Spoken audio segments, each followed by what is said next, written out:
एक दिन गौतम बुद्ध अपने शिष्यों के साथ एकदम शांत बैठे हुए थे। उन्हें इस प्रकार बैठे हुए देख शिष्य चिंतित हुए कि कहीं वह अस्वस्थ तो नहीं है।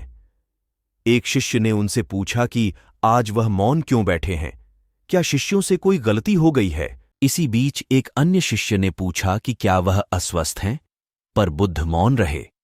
तभी कुछ दूर खड़ा व्यक्ति जोर से चिल्लाया, आज मुझे सभा में बैठने की अनुमति क्यों नहीं दी गई है। बुद्ध आंखें बंद करके ध्यान मग्न हो गए। वह व्यक्ति फिर से चिल्लाया, मुझे प्रवेश की अनुमति क्यों नहीं मिली। इसी बीच एक उदार शिष्य ने उसका पक्ष लेते हुए कहा कि उसे सभा में आने की अनुमति प्रदान की जाए। बुद्ध ने आंखें खोलीं और बोले, नहीं, वह अछूत है, उसे आज्ञा नहीं दी जा सकती। ये सुनकर शिष्यों को बड़ा आश्चर्य हुआ। बुद्ध उनके मन का भाव समझ गए और बोले, हां, वह अछूत है। इस पर कई शिष्य बोले, हमारे आश्रम में जात पात का कोई भेद ही नहीं, फिर वह अछूत कैसे हो गया। तब बुद्ध ने समझाया, आज वह क्रोधित होकर आया है।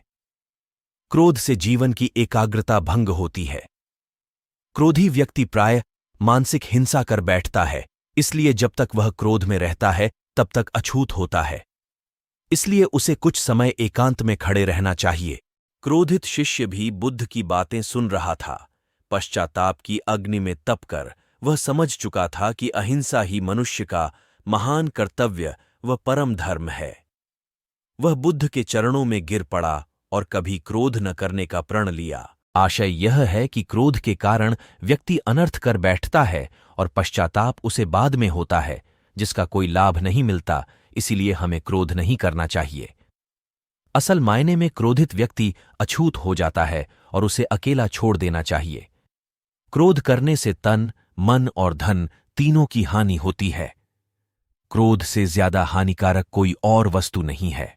अगर यह कहानी अच्छी लगी हो तो चैनल को सब्सक्राइब जरूर करें। धन्यवाद।